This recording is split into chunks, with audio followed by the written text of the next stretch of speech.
it looks like we've got the phone lines going, which is rather good news. So, without further ado, Kevin, maybe we can look at this NHS situation. We'll endeavour to get hold of Janet Hills in the interim. Yeah, I'm glad we got the phones up for this because it's an important story. The NHS's shocking maternity scandal is spiralling into an even worse crisis than was originally feared.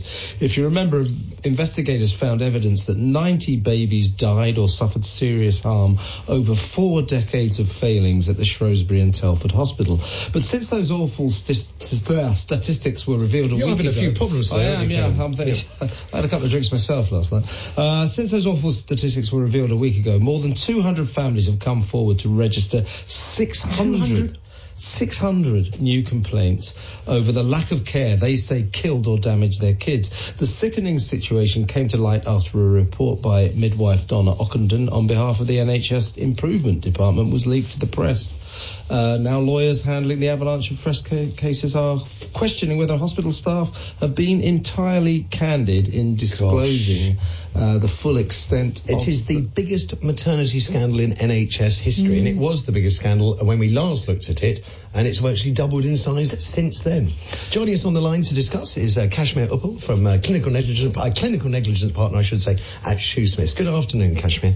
Good afternoon. The candid line that Kevin just mentioned, that the concerns that the NHS staff aren't being completely candid, is the most troubling part I've heard since, actually. Are you getting any clarity on what's going on yourself, Kashmir? No, we're not really getting clarity. The trust is just basically saying they're not commenting on individual cases. We know that this investigation's been going on for a few years. And Donna Ockenden, the midwife, is obviously having to meet with more and more families because the size of it is far more extensive than originally anticipated. When the first review was commissioned by the Secretary of State for Health, it was only 23 families, but it's extended far beyond that. And the cases that we are dealing with, they are part of the extended review of the legacy review that the trust itself has carried out. So I think this is going to expand into, because obviously every family that's concerned is then getting in touch, and they've all got different stories. I've got a client whose baby died in 2003, and until she heard about it in the news last year, she had no idea. So it's still... So the more people hear about it, you will fully expect to hear more cases, more allegations. Yeah. Could I just ask, Kevin's desperate to get in, Kashmir, but you do clinical negligence. The medical profession has a reputation for pulling up the drawbridge whenever it comes under threat. I just wondered if you could give us a sense of whether this trust is behaving typically under the circumstances or atypically. I just wondered whether... I'm deeply concerned they're not helping, and I just wondered if that's a fair position. I mean, I suppose to be fair to them, they're in a situation where they're facing claims, and they have to make sure they follow their protocols and procedures to not say anything that's possibly going to, prejudice. Some of these cases they may seek to defend. So I can understand why they're probably not giving a lot of information, and also the Donna Ockenden review is not yet completed. There's been obviously a leaking of that report, so we haven't seen the full report yet. We don't know what that report's going to say, so I wouldn't like to say that they're hiding information or anything like that at this stage. Thank you. Here's Kevin. Kashmir, we're obviously told that there were shocking failures of care on a serial basis. Can you give us some examples? What are we talking about in terms of a lack of care of these babies and their mothers? The example that I can give you, one of my clients, is that she went into labour. The baby was a breech presentation. She'd had a difficult antenatal period as well. And when they examined her at 5:45 in the morning, they realised not only was the buttocks appearing, but also a footling, which makes it even more complicated. And at that point, there should have been a judgment call as to whether she could safely deliver at 36 weeks gestation this type of presentation. They decided just to let her continue with a normal delivery when she was asking for a cesarean section. The baby's feet, legs and buttocks were delivered, but then they clamped down onto the shoulders. The shoulders got stuck. There was cord prolapse, and so the oxygenated supply to the brain was obviously being cut off. They made, obviously, at that point, decision we have to do an emergency cesarean section. It was done within 20 minutes, but The baby, unfortunately, was born very, very poorly. He didn't breathe for 44 minutes and he died 2.5 hours later. No. So they performed the caesarean section, 20 minutes later. Why did they not make that decision at 5:45 when it was clear that there were going to be problems with this delivery? I think the questions we want answered is, were they actually exercising their judgment, applying their clinical mind, or just saying that we have to push for natural birth without consideration of risk? We know that their caesarean rates were lower than the national rates in 2010, 2011. At that trust, there were 15, where the national rate was 25. It went up slightly, but they're still the lowest rates for caesarean sections. And I think that if you were a manager of that trust or a senior doctor, bearing in mind the number of baby deaths, mother deaths, should there not have been some consideration at that point as to whether this policy of natural birth was actually the safest way to proceed, taking into account those stats? Where is that policy coming from? Is that part of what you've got to get to the bottom of? Well, it was the Royal College of Midwives issued this policy, and then I think in 2017, when the Morecambe Bay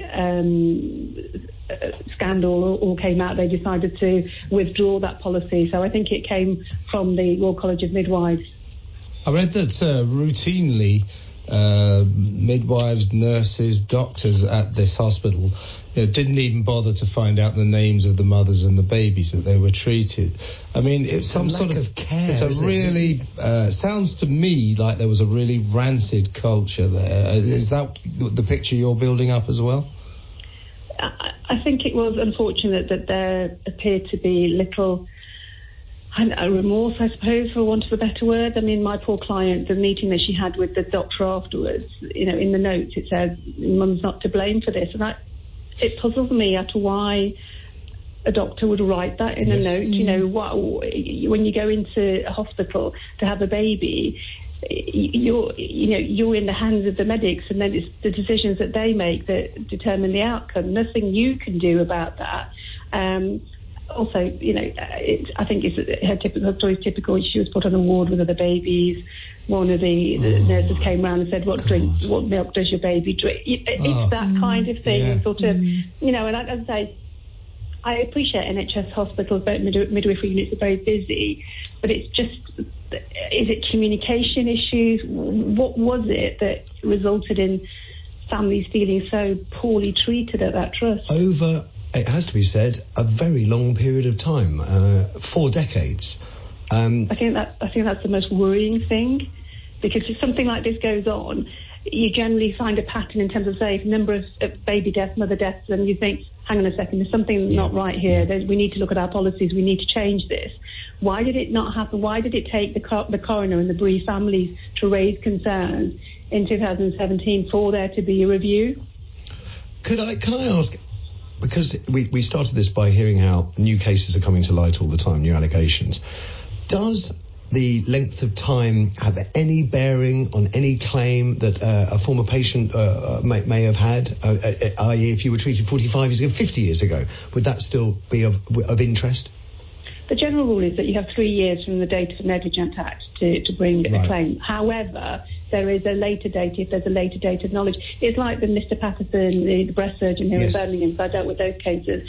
Some of those women had surgery years earlier, unnecessary surgery, but it wasn't until it all came out about the fact that he was doing unnecessary surgery that they came forward with their claims. So date of knowledge in these circumstances will generally run from when it comes out in the public domain, and obviously it's now in the public domain, so most people will be fixed with this date as, this 2019 as knowledge, I think, particularly from this point when the leaked report has come out. And one other question, just going back to what you previously said about why did it take so long, why do we have to wait for the coroner to flag it up, is, as far as I understand, just about every industry, every government department has watchdogs and overseers and such like. Where were they in all of this? I mean, we're going to be talking about the Quality Care Commission a little later. Where were they?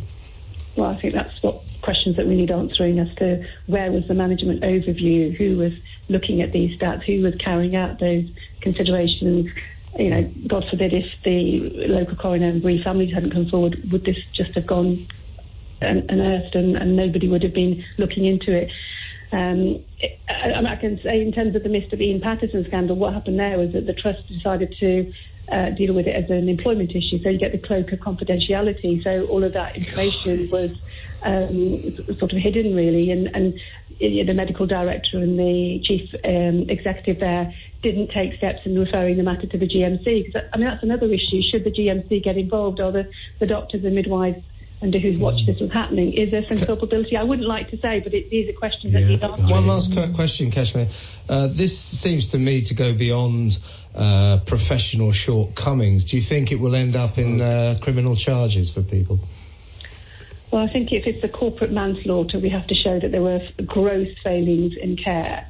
And I think that until we get Don Rockenden's final report, it's probably a little bit too early. I mean, I wouldn't like to say that I simply haven't got the information to say it meets that criteria, but there is that availability for a criminal prosecution. I fully understand the various restrictions that you have to impose upon yourself because of where you're with this, but I can honestly say it's a horrific situation. I don't think there's any doubt about that. And the case you relayed, I mean, I suppose someone told me when you have a baby, it changes your views about things like this. And I mean, it just gives me goosebumps up and down my arms, and not in a good way. I wish you all the very best with it, Kashmir Uppal from Shoosmiths. And it's a story we will keep in touch with and bring you up to speed as things develop.